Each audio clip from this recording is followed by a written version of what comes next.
Hello everyone! We're putting together a variety of quick tech tips to help you learn something new and master your computers and devices, so check back for others as they become available. My name is Kim and I'm a Senior Library Assistant at the Kitchener Public Library.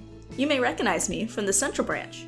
So, like most of us, I bet you have an album full of amazing photos on your phone that you want to send out to your friends and family. If you don't know how to do that, we're here to help. Today we are going to focus on how to find the photos on your phone, transfer them to your computer, and then how to organize them to find them better in the future. I will be demonstrating with an Android phone and Windows 10 computer. Remember that the video can be paused at any time by pressing the spacebar or clicking on the video itself. To find photos on your phone, they are usually located in the album or gallery. To find other types of files, there's usually an app called Files or My Files that you can use to locate any files on your phone or on your phone's SD card. Transferring your files and photos is fairly straightforward if you have your phone's charging cable.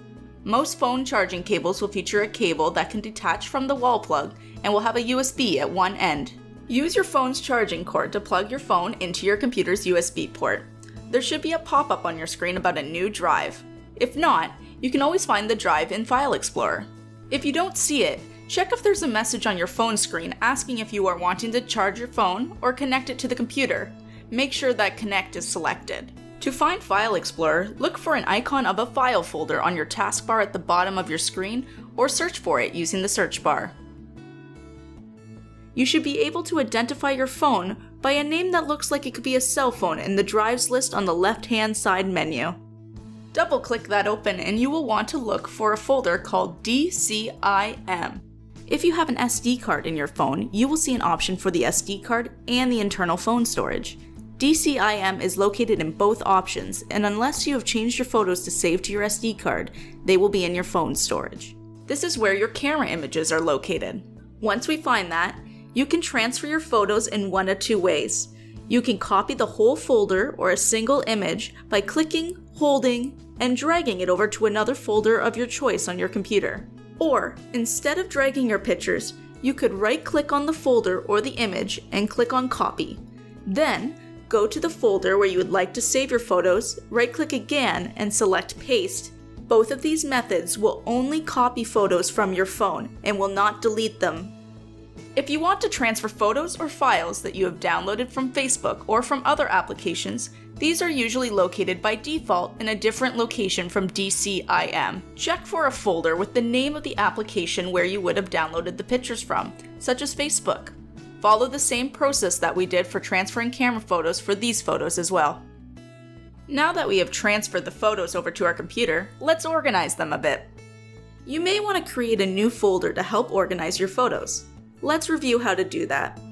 Once you're in File Explorer where you'd like to create the new folder, click on New Folder at the top of the window, or right-click in the white space and select New and then Folder. This will create a new folder and you can rename it to be whatever you want, such as Trip to Brazil 2020. Then, you can transfer all of your applicable photos into that organized folder. You can also create as many subfolders as you want as well.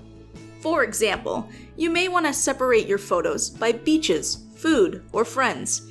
Just remember where you save things, and they will be easy to find when you need them. I've saved mine under the Pictures main folder, and then under Test Photos. You can also rename each individual photo if you like. This is helpful because by default, the file name will not explain what it is in the photo, and will only include the date it was taken. To rename a file, right-click on it and select Rename. It will highlight the current name. Just start typing the name you would like for the file and hit Enter when you're done. Another nice way to organize your photos is by date. By default, most picture folders will be organized in thumbnail view, which means that you will see a small version of the picture, but with no information about it. You can change this by selecting View on the menu at the top of File Explorer. If you hover over the different view options, it will show a preview of what it will look like. If you want to be able to see and organize by date, you will want to select Details as your view option. Once Details is selected, you will see a lot of extra information, including the file size, which can also be helpful for organizing files. To sort your photos by date, click once on the date header. You will see a small arrow appear and it will either point up or down. If the arrow is pointing down, it is sorting the date in descending order from the most recent to the oldest. If you want to see the oldest first, click the date header again and the arrow will switch directions. To sort the photos by name again, click on the name header.